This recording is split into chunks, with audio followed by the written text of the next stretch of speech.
Gears used to transmit Gears power used from to. one shaft to Hmm.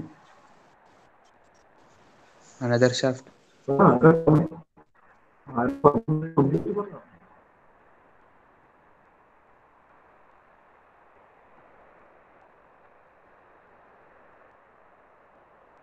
Hello. Sir, audio clear ആവുന്നില്ല. ഞാൻ ചോദിച്ചത് how can you define a gear എന്നാണ്. Where are gears used? Gears are used to transmit power positively from one shaft to another. ഞാൻ ആദ്യമേ പറഞ്ഞു power എന്നുള്ളതല്ല നമ്മൾ ഉപയോഗിക്കേണ്ടത് അല്ലെ. ഫണ്ടമെന്റൽ അപ്ലിക്കേഷൻ ഓഫ് ഗിയർ എന്താ ട്രാൻസ്മിറ്റ് മോഷൻ ആണ്. ഞാൻ കഴിഞ്ഞ ദിവസം പറഞ്ഞു പവർ എന്നല്ല നമ്മുടെ ഡെഫിനേഷനിൽ വരേണ്ടത്. അവർക്ക് പിന്നീട് വരുന്നത് as it is a rotating element. Gear rotating element ആണ്. റൊട്ടേറ്റിംഗ് ഷാഫ്റ്റിനാണ് ഗിയർ ഷാഫ്റ്റിലാണ് അറ്റാച്ച് ചെയ്യുന്നത്. So rotating body when it contains a mass definitely generate torque generate ആകുമ്പോൾ അതിലൂടെ ഡെവലപ്പ് ആയി ട്രാൻസ്മിറ്റ് ആയി കൊടുക്കുന്നതാണ് power. So power should come in the definition. What gears അല്ലെങ്കിൽ വയർ ഓഫ് ഗിയേഴ്സ് യൂസ് ചെയ്തിട്ടുള്ള gears are mechanical components which are use to transmit motion from one rotating shaft to another rotating shaft. അല്ലേ? Yes, sir. Okay. Now tell me specifically why gears are used. എന്തിനാണ് gears use ചെയ്യുന്നത്? Specific ആയിട്ട് എന്തിനാണ് use ചെയ്യുന്നത്?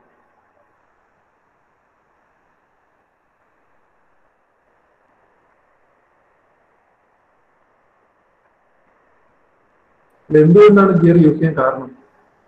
പല ആപ്ലിക്കേഷൻസും wide range gears. Slip കുറക്കാൻ. Slip കുറക്കാനല്ല. Constant velocity ratio. Eliminate, maintain constant velocity ratio between the rotating shaft. അതൊന്ന്. രണ്ടാമത്തെ eliminate slip. Slip കുറക്കാന്നൊരു വാക്ക് ഞാൻ പറഞ്ഞിട്ടില്ല. സ്ലിപ്പ് ഉണ്ടാവില്ല എന്നാണ് പറഞ്ഞത്. മനസ്സിലാവുന്നുണ്ടോ? Yes, sir. Hello. Yes, sir. ഉണ്ടാവുന്ന പറഞ്ഞല്ലേ.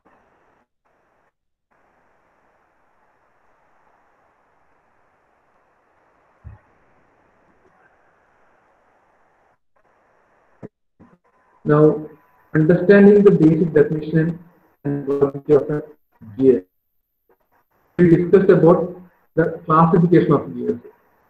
So, the main classification of gears was according to the position of the axis of the shafts on which they are mounted. The mounted shaft in the axis, അതിന്റെ അടിസ്ഥാനത്തിലാണ് ഗിയേഴ്സിന് classify ചെയ്തിട്ടുള്ളത്.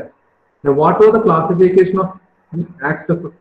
Position of axis in the classification is parallel, intersecting, non-parallel, non-intersecting. Three classifications are there. So, under parallel axis shafts, the type of gears employed or the classifiable gears employed are gears, helical gears, and rack and pinion.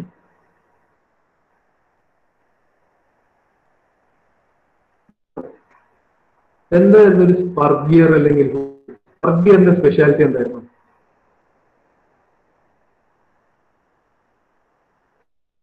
Spur ഗിയറിന്റെ speciality എന്തായിരുന്നു?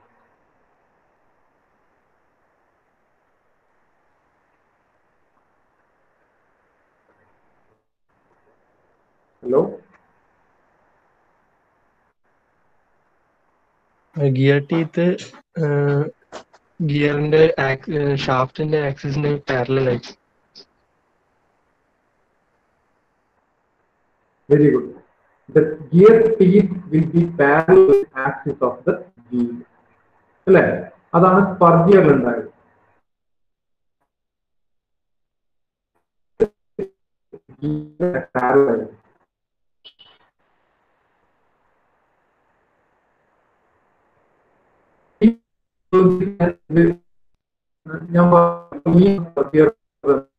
external teeth, ആ ബോഡിയുടെ പുറത്തേക്കാണ് teeth project ചെയ്യുന്നത്. So it is not as external gear. Now suppose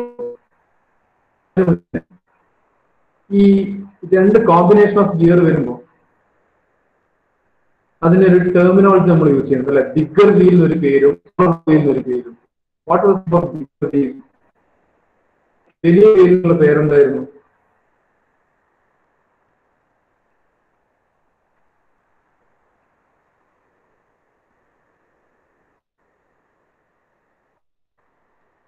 വലിയ വീലിനുള്ള പേരെന്തായിരുന്നു?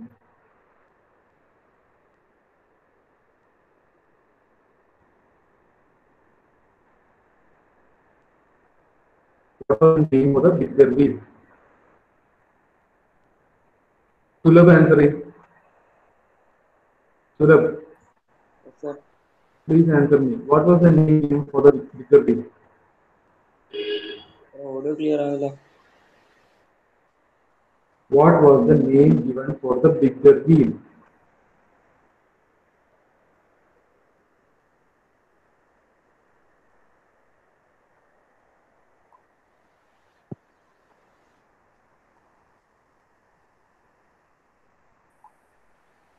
Yadul Harish, tell me, what was the name given for the bigger wheel?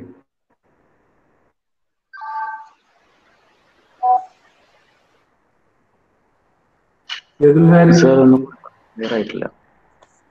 what was the name given for the bigger wheel? വലിയ വീലിന് പറയുന്ന പേര്? Voice break ആവുന്നുണ്ട്. ഗിയേഴ്സില് combination of gear വരും. ഇപ്പൊ കേൾക്കുന്നുണ്ടോ?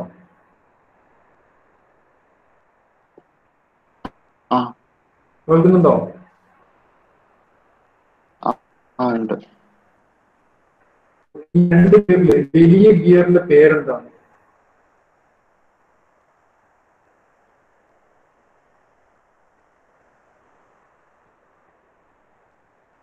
ഈ രണ്ട് വലിയ വീലിന്റെ പേരെന്താണ്? What is the name given for the bigger wheel?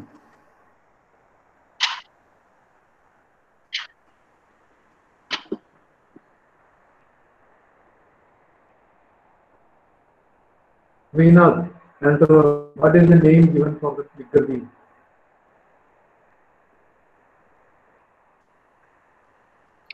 Sir, bigger wheel de ഓർമ്മയില്ല. Smaller wheel de pinion അല്ല. And the bigger wheel is known as simply the gear itself. Bigger wheel is gear thaneyanu. Small wheel. So this was the combination of spur gears. Spur gear endanu? Axis of the teeth, or the teeth will be parallel to the axis of the gear. Right? That was spur gear. Now come to helical gears. Helical gears are also one of the classification about parallel axis. What was the specialty helical gears, or what is the difference that you can see at a stretch when compared to spur gears? And the difference is the teeth axis are inclined to the gear axis, അല്ലെങ്കിൽ wheel axis, അല്ലേ? Inclined ചെയ്ത് വെച്ചിട്ടാണ്. Now, എന്തിനായിരുന്നു basically inclination? Why was such an inclination provided on the teeth?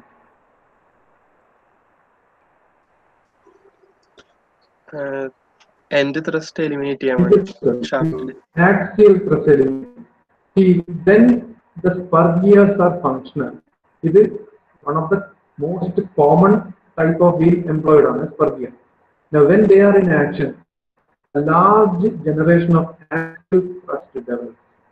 Now, in order to reduce the axial thrust, reduction determined the teeth became inclined circular axis. So when inclination is provided, what is happening basically? When one teeth from the pinion engages with a gap, a gap in the recess. See, in between teeth there is a gap. Gap in the recess no right. So when one teeth from the pinion, see the figure, first figure of it. When teeth from the pinion engages within the recess of the recess on the gear, pinion gear le recess like engagement. This starting of engagement and disengagement phase happens very slowly. Very slowly normally. I mean, action speed means from the engagement up to the disengagement of a field, you will get sufficient amount of time. This sufficient amount of time you can apply very high loads onto this gear system. So helical gears are able to bear much amount of load compared to spur gears. And that too, line of contact is gradual. From engagement to disengagement, the line of contact is very gradual. The operation will be very quiet. Here noisy. Clear on?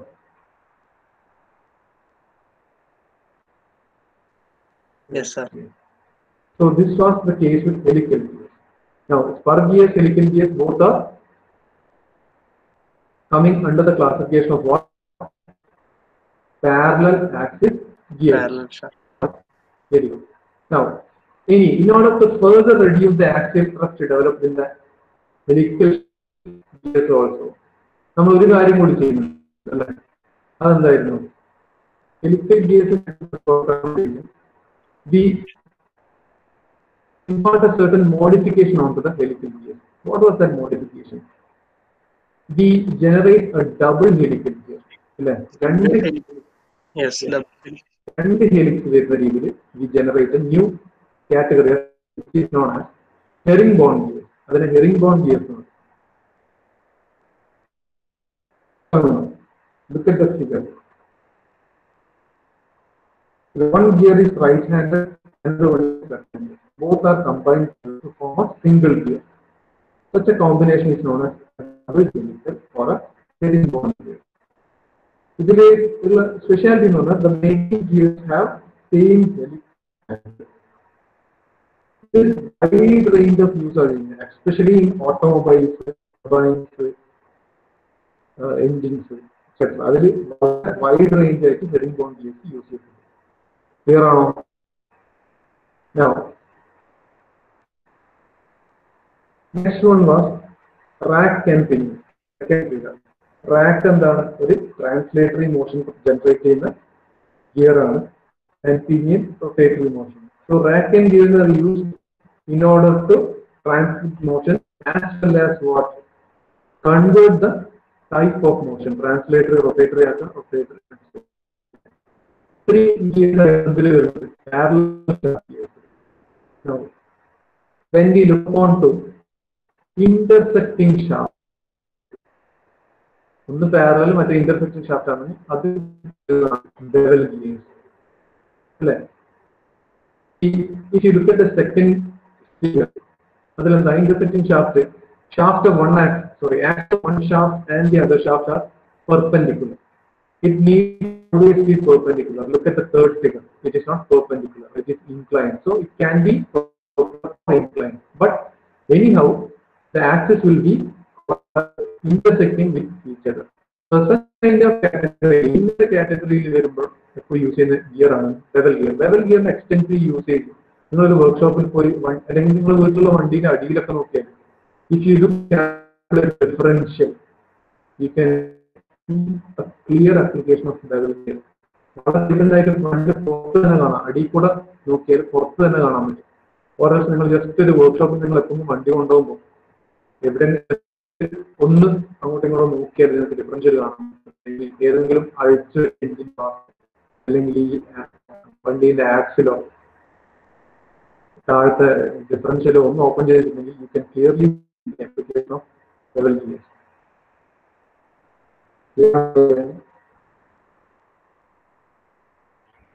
Now, axis of the shaft are perpendicular. കേസിൽ bevel gear പറയുന്ന പേരാണ് മിറ്റർ gear. MITR മിറ്റർ gears എന്ന് പറയും. കേൾക്കുന്നുണ്ടോ ഞാൻ പറയുന്നത്? Yes, sir. This was yes, sir. And now the last category was what? Non-parallel, non-intersecting. Non-parallel, non-intersecting. That's the example on the first figure, worm gear. Worm gear is general terminology, but basically the employed gears are known as, one is known as the worm and the other is worm gear.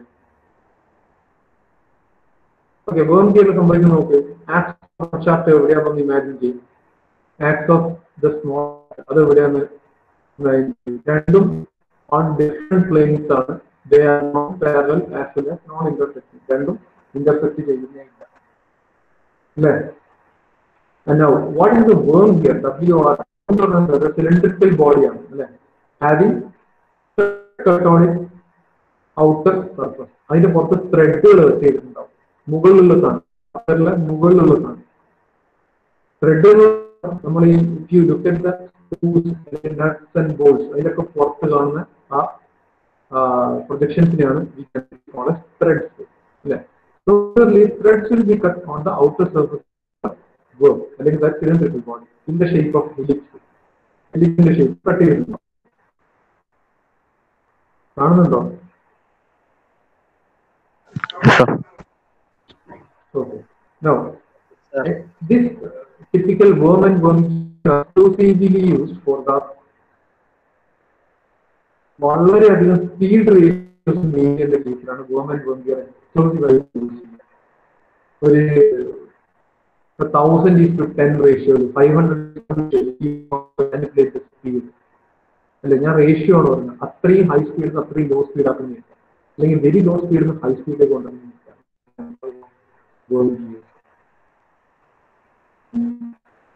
ഒറ്റയ്ക്ക് കാണാൻ പറ്റുന്ന മറ്റൊരു വ്യത്യാസം എന്താ? ഈ worm gear compare ചെയ്യുമ്പോൾ the diameter of the worm over the small cylindrical body is very small. അല്ലേ? That is a very evident comparison that you can see if you look at the figure. കാണുന്നില്ല? Now, on the worm, here worm cylinder this helix angle. Helix angle is 45 degree. ഇപ്പൊ കേൾക്കുന്നില്ല? എങ്ങനെ കട്ടായിക്കൊണ്ടേ ഇരിക്കുന്നുണ്ട് പറഞ്ഞു പോകുമ്പോ തിരിയുന്നില്ല. മൈക്കിനെന്തോ ചെറിയൊരു problem ഉണ്ട്. ഇപ്പൊ കേൾക്കുന്നില്ല? ഇപ്പം കേൾക്കുന്നുണ്ട്. ഓക്കെ, നിങ്ങൾ കട്ടാൻ പറഞ്ഞാൽ മതി. എന്റെ മൈക്കിന് ഒരു പ്രശ്നം പറ്റിയിട്ടുണ്ട്. Okay, so look at the cylindrical worm over the worm here.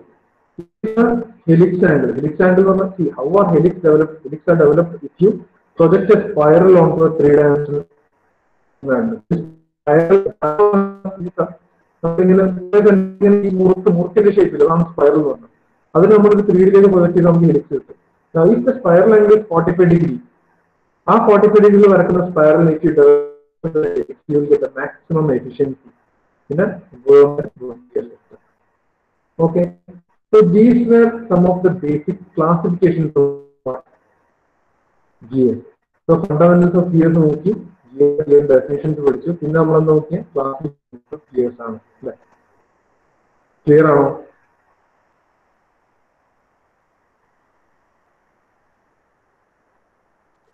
Yes, sir. I just changed my PPT. നമുക്കൊരു സിഗ്നിഫിക്കൻ്റ് ആയിട്ട് ചെറിയൊരു ടോപ്പിക്കിലേക്കാണ് പോകാനുള്ളത്. I will just change the PPT here.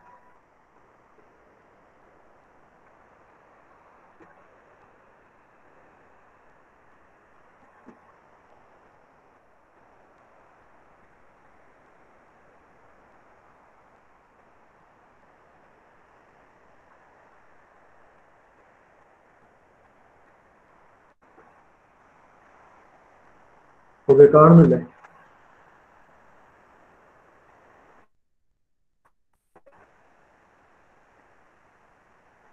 കാണുന്നില്ല?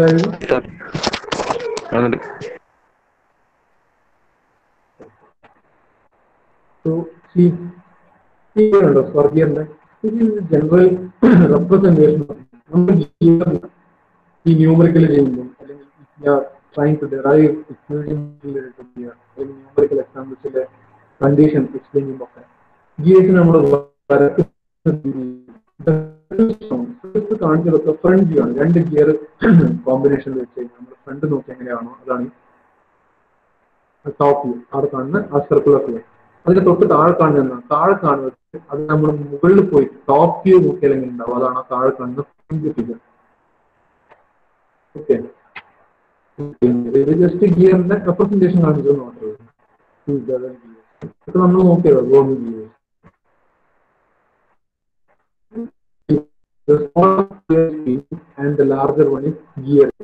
വലുതിന് ഗിയർ എന്ന് തന്നെയാണ് പറയാം, സ്മോളർ വണ്ണിന് പിനിയൻ എന്ന് പറയാം. ഇത് ഒരിക്കലും മറക്കാൻ പാടില്ല. ഓക്കെ, കാരണം if you read the question, university examination question, അല്ലെങ്കിൽ questions നോക്കിയാൽ always the term pinion will be used. So pinion എന്നുള്ള പേര് കണ്ട ഒരിക്കലും you should be never confused. Clear? Now, next significant one consider. If the teeth are projected outwards from the pinion, but in the gear the teeth are internal, ഇതിനാണ് നമ്മൾ internal gear എന്ന് പറയുന്നത്. See how calculate the figure, how one teeth goes and merges into the recess of the other. Similarly, rack and pinion-ലും നമുക്ക് internal gearing. Pinion always external teeth ആണ്, but in rack or the gear എപ്പോഴും internal teeth ആണ്.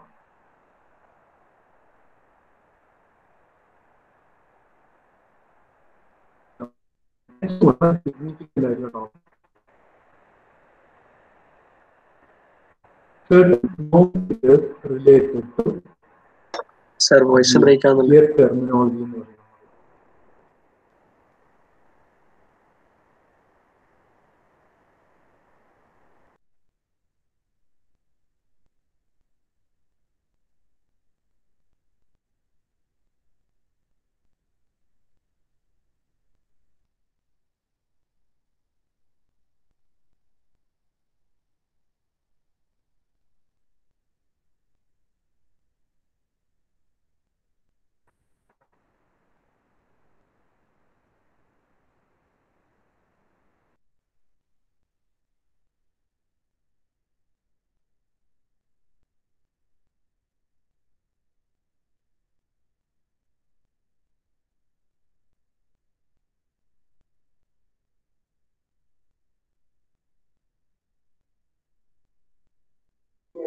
Sir audio കട്ടായി.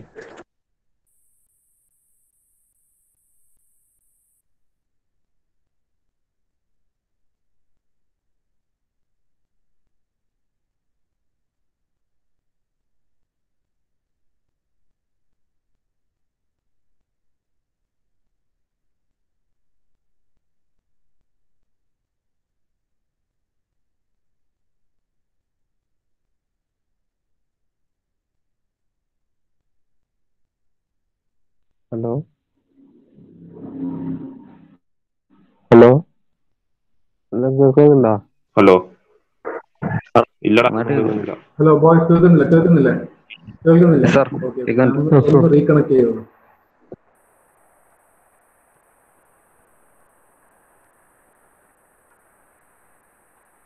Okay, so ഇപ്പൊ കാണിച്ചിട്ടുള്ള ഫിഗറിൽ ഒന്ന് careful ആയിട്ട് നോക്കിയാട്ടെ.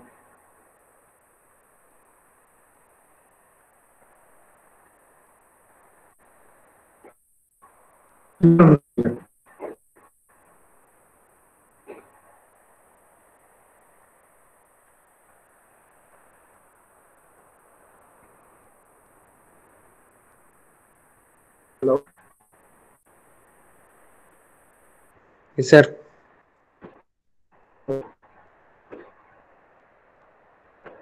nice if you can roughly take down that figure. Just ആയിട്ട് വർത്തെടുക്കാൻ പറ്റിയാൽ നല്ലതായിരിക്കും.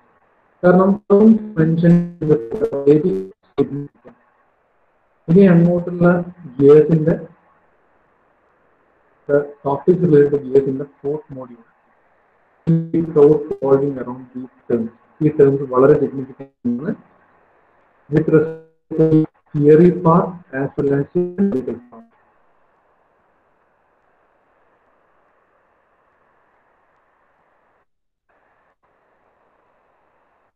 Carefully observe ചെയ്യുക ഫിഗേഴ്സ്. എന്താണ് അതിൽ കാണിച്ചിട്ടുള്ളത്?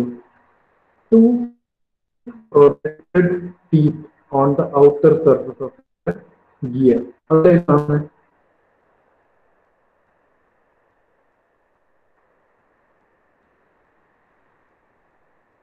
കേൾക്കുന്നുണ്ടോ?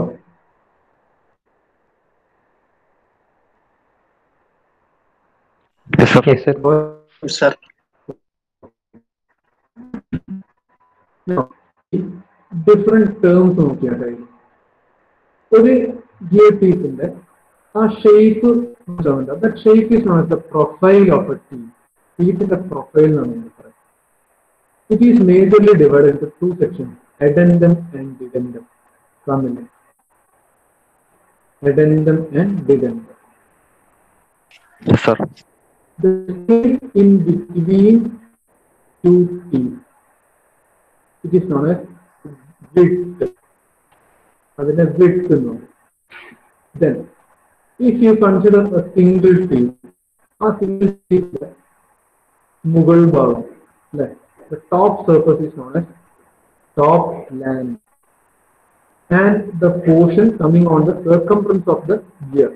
Gear in the portal circumference is known as bottom land. So, isometric view. If you look from the front, you can see two divided portion on the addendum and dedendum. Addendum and dedendum are basically, if you imagine the center point of the gear, two circles are addendum and dedendum. And the circle is addendum, dedendum.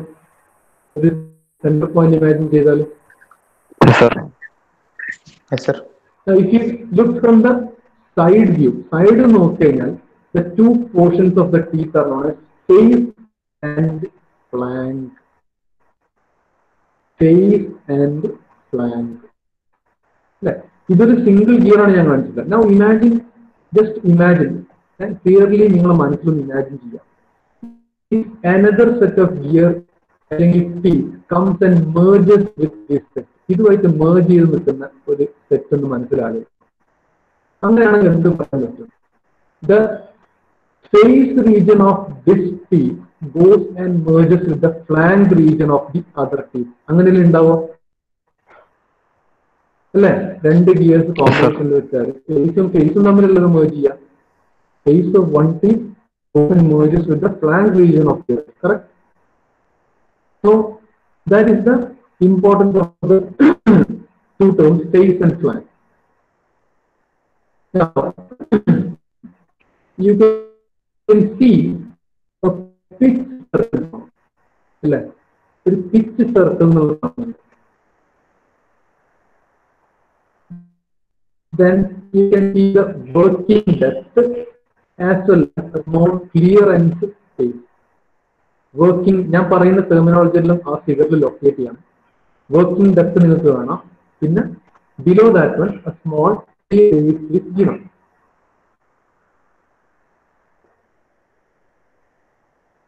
Also, a tooth thickness is provided in the figure. കാണുന്നുണ്ടോ?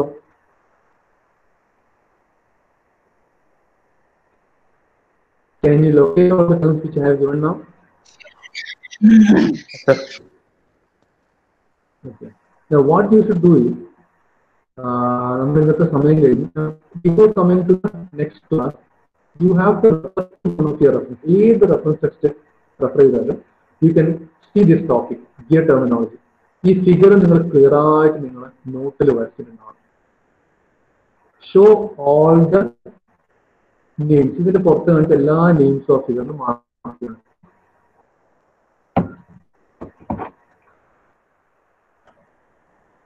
Clear? Yes, sir. Yes, sir. Remember, we will stop for today. I'll just take the attendance. Okay. Advaita. I hope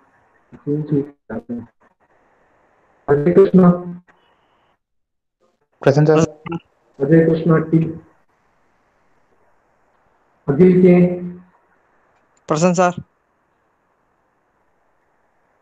Agil K. Okay. Akshay Krishna. Present, sir. Akshay Krishna T. Present, sir. Akshay Rajiv Namdev. Okay. Amarnath ഉണ്ടോ?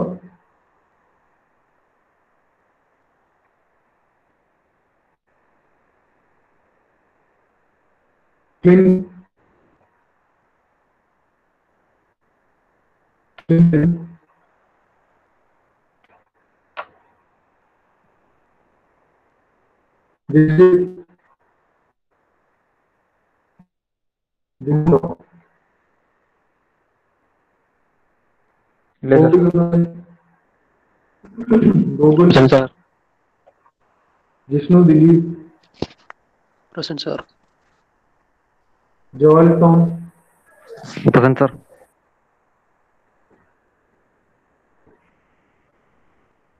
Junaid, Present, sir.